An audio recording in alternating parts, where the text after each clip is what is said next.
There are some Bible stories that never made the Bible story coloring book. You remember going to Sunday school and you got those Bible story coloring pages when you were in preschool or children's department, and your 64 count of Crayolas, and you colored and colored and colored Noah in the ark, or Joseph in his amazing Technicolor dream coat, or David and Goliath on the battlefield, or Jesus walking on the water, but never Ananias and Sapphira dead on the floor. We never had to color that one. Did not make the coloring book.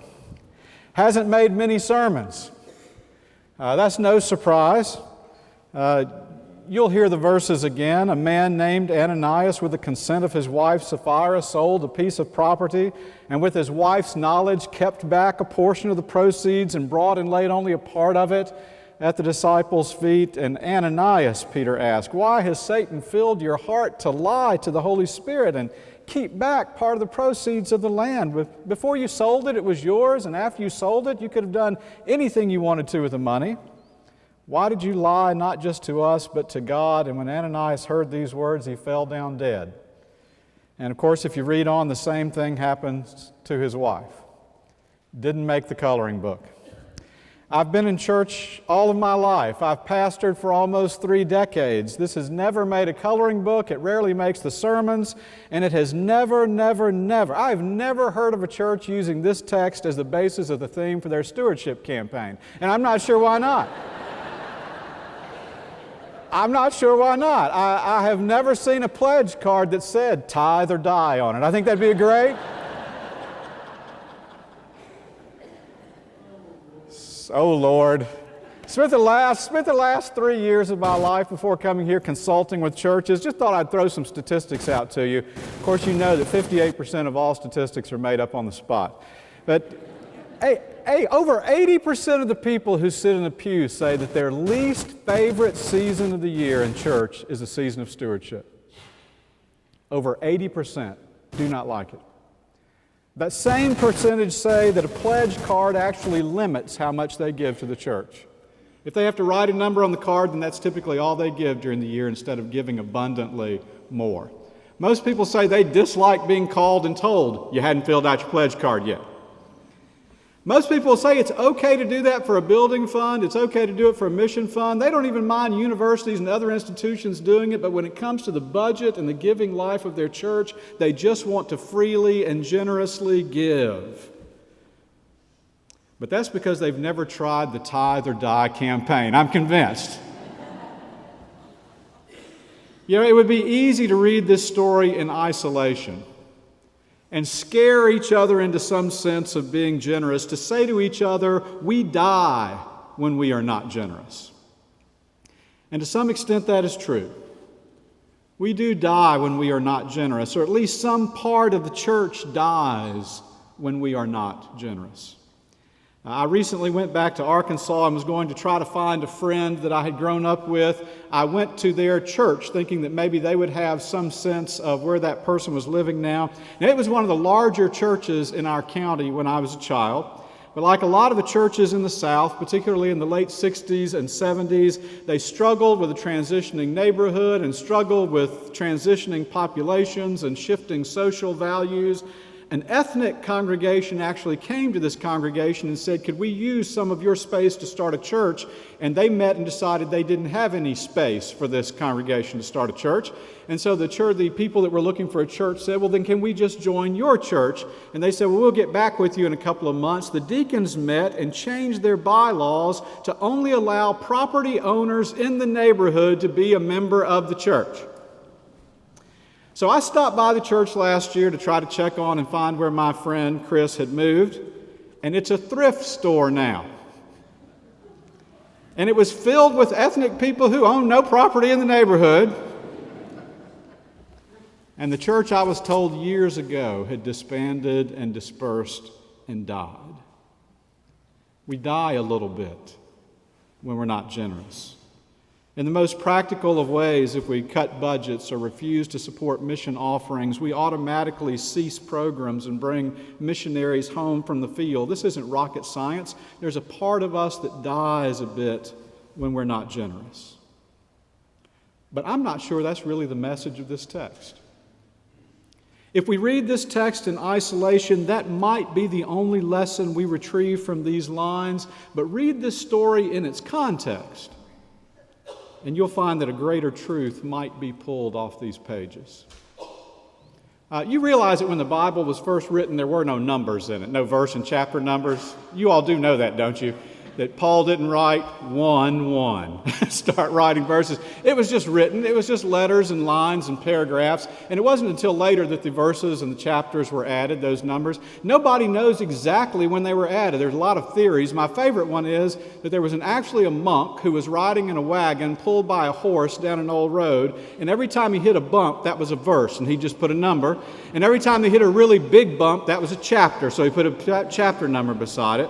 And if that's true, and I don't believe it is, the chapter break at Acts chapter 5 was a bad bump. It just should have never been the beginning of a new chapter there. Chapter 5, at this point, the break comes in the wrong place. Because the story of Ananias and Sapphira is actually a continuation of the story in chapter 4 of a man named Barnabas. Listen to the ending of chapter 4. There was not a needy person in the church, because as many people as owned lands or houses sold them and brought the proceeds of what was sold and laid it at the apostles' feet, and it was distributed to everyone as they have need. Is this sounding familiar, like it's the first part of the story? And there was a Levite, a native of Cyprus named Joseph, that the apostles gave the nickname Barnabas, which means the son of encouragement. He sold a field that belonged to him and brought the money and laid it at the apostles' feet. The end of chapter 4. Chapter 5 begins, but a man named Ananias. It's a continuation of the story. Sold a piece of property with the consent of his wife, and you know the rest of the story, lied about how much was given, and both of them died. Ananias was competing with Barnabas, living a life in comparison to Barnabas. Rather than being himself, giving at the level that he could give, trying to be someone else and living up to someone else became a part of his life. And I think the greater lesson of this text is that something in us dies when we are not our true selves with each other. Something in us dies when we are not our true selves with each other. I have always liked Hermie. Some of you will call him Herbie, but that is not the right name for the little dentist elf in Rudolph the Red-Nosed Reindeer. His actual name is actually Hermie. Hermie was an elf, but he was an elf that wanted to be, you remember, a dentist. And while all the other elves thought that was atrocious, Hermie knew that there was something dying in him if he became anything other than what he had been created to be. Peter asked Ananias before he dropped down dead, "Was that field not yours to do with whatever you wanted? You were free even after it was sold to do anything you wanted to do with the proceeds. You could have kept what you needed, given away what you wished. There was no need to try and look like Barnabas or give like Barnabas or appear to have more than you really had or to deny any of your own personal needs. But when we are not our true selves with each other, something of us dies, something of the church dies." Robert Redford was reportedly walking through a hotel lobby one day, made his way quickly to an elevator, but an admirer rushed to hurry on and got on just before the doors closed. He was standing staring at the numbers the way we all do when she finally nudged him and said, "Are you the real Robert Redford?" And it's reported that he responded, "Only when I'm alone." It shouldn't be that way in church. I was leading a conference in St. Louis last year, and after the conference had ended, a young man came up to me and he said, I'm glad that you talk about AA and NA, Alcoholics Anonymous and Narcotics Anonymous in your sermons. He said, I need you to know that I am in recovery, and this weekend has meant the world to me. We sat down and we chatted for a while. He talked about the celebrations and the triumphs in his life. We both talked about the struggles that disease puts into our own lives and the lives of our family. he offered me help by assuring me that my family's struggles were going to be okay. And he said, "You sure have meant the world to me, sitting and giving me some time today." And genuine church and genuine friendship happened there. Same kind of conversations have already happened here. Something in us dies if we don't share our true selves with each other. I don't know if you read Time magazine this week, but Joel Klein, a columnist for that magazine, wrote about the difficult situation that's happening down on the border of Texas with the Central American refugees coming north. And he wrote these words: Protestant churches are flocking to Sacred Heart Roman Catholic Church in McAllen, Texas. They are coming together to help minister to 45,000 Central American refugee children. And that Time magazine columnist went on to encourage the government to follow the church's example. I like reading that in a public venue every once in a while. Follow the church's example. Parties need to be putting aside their differences and their competitive spirits and whatever falsehoods they threw out there.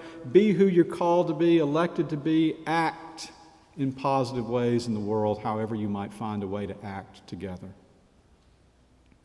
We are at our best. Church is at her best when we are our true selves with each other. And something dies in us when we are not. Here's something I know. I don't know a whole lot, but here is something I absolutely know. Every one of us wants to be loved for who we are. When we walk in the door of our home or our church, we want to be loved for who we are. And all of the lying and competing and comparing and differentiating in the world are just symptoms of us feeling like we can't be our true selves, or we don't want someone else to be their true self. So I'll say it again. We are at our best.